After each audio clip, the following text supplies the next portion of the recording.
So just a little bit about the American Gas Association. We're the end of the line on natural gas, what goes into homes and businesses. We have every publicly owned utility as our members. You can see some of the statistics up there.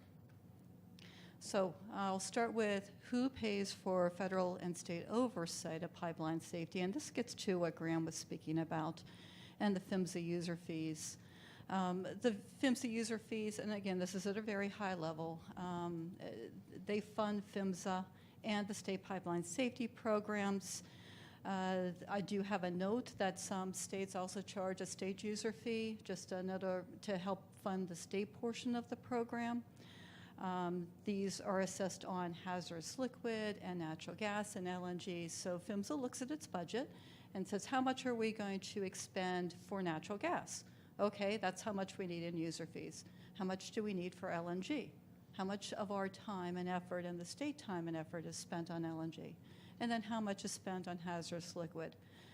So Grant's right. If you look at the chart, there are a few gaps. Transmission pretty much covers everything downstream, and that gets to the last part. So the way the natural gas transmission user fees are intended to work, they're assessed on the transmission line, and then through a transportation fee, move down to the customers. So all of us who have natural gas are actually pay part of that user fee. But what isn't covered is the gathering lines, which are upstream of the transmission or the underground storage. But that's generally how that's intended to work. Graham did a great job covering some of the other details. So I'm just going to now move on to how does the pipeline operators pay for pipeline safety? We just discussed how federal government pays for pipeline safety.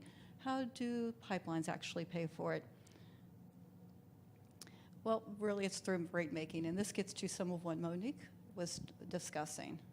So you have a definition up here of what rate making really means, and you're absolutely right. It's really hard to see the screen. It'd be a lot easier if I could just see the really big screen. This is what happens. You get older, you can't read things quite as well. Anyone else in the room have that same issue? Okay, thank you. Okay, Mr. Boss. So that's generally the definition of rate making. And basically what we're talking about is the operators come in through the states. Because remember, I'm only talking about the intrastate and the distribution companies. I'm not talking about liquid. I'm not talking about the interstates. Monique covered what happens on the interstate side. So I'm going to cover the rest of the story. So there are three areas that are basically covered that determine rates. And you have the rate base, you have expenses, and then you have the rates of the return. So rate base, it's the money that operators have invested in the facilities, that hardware, right? So something you can actually put your hands on. The expenses include what is required to perform things on the pipeline. Maintenance, for example, operation and maintenance. And then the rate of the return. These are businesses still. So what's a reasonable rate of return for these businesses? And all of this is really decided. I cover here the interstate side. I won't go through that. Monique covered that really well. On the intrastate side, that's decided at the state level.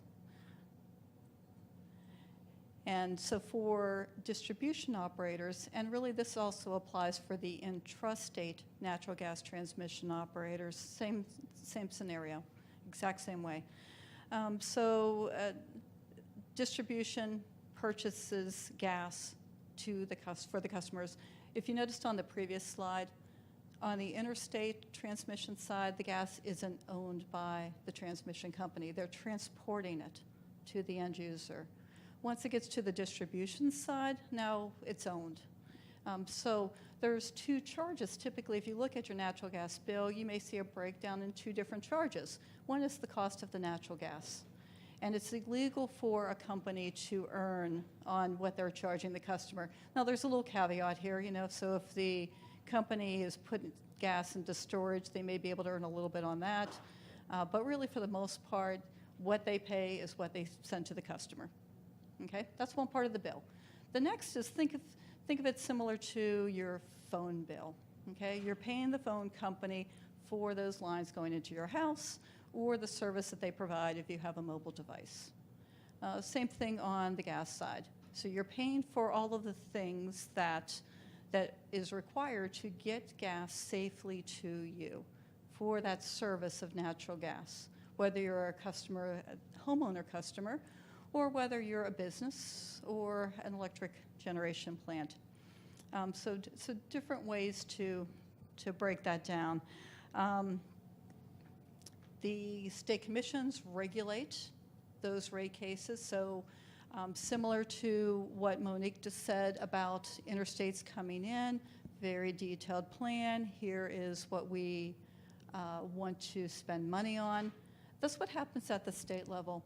So the intrastate transmission and the distribution operators come in and say, here's what we want to spend money on. Here's how much we want to spend on replacing our pipe.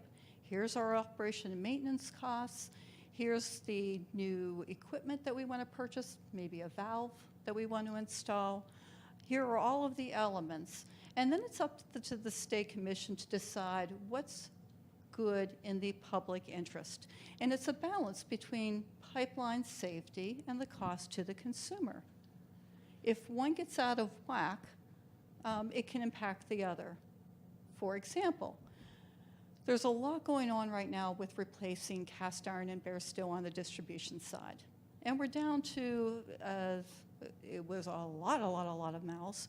We're now down to, I think, about 33,000. That's still a lot.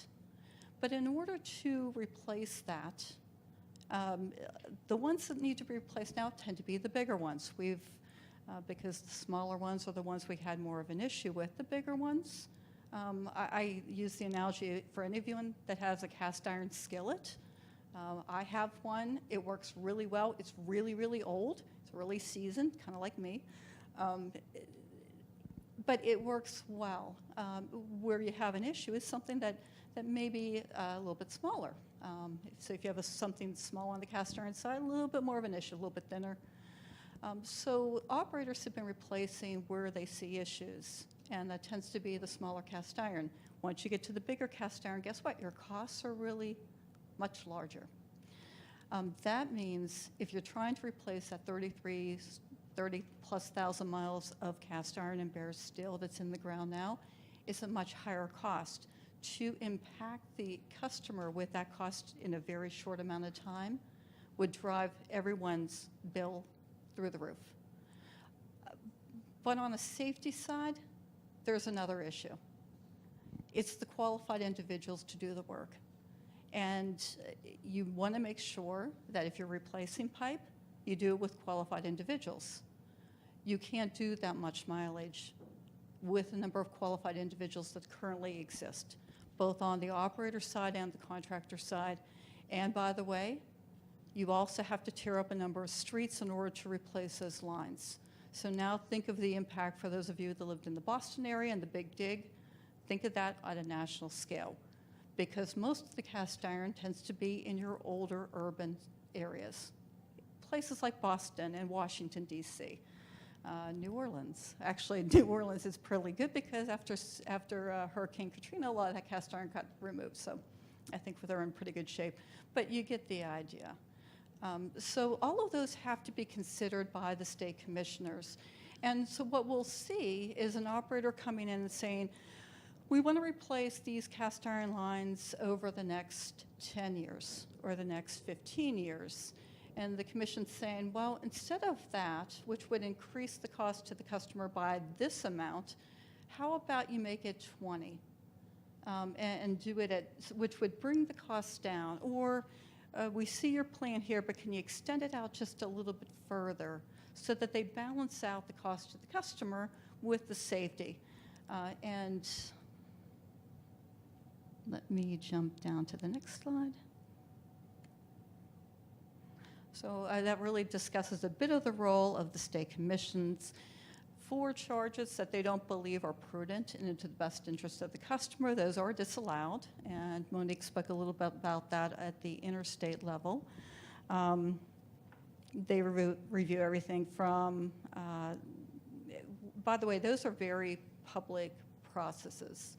So when rate cases are submitted, they're very detailed, they're open to the public, there tend to be hearings, so there's opportunities for a number of people to provide input.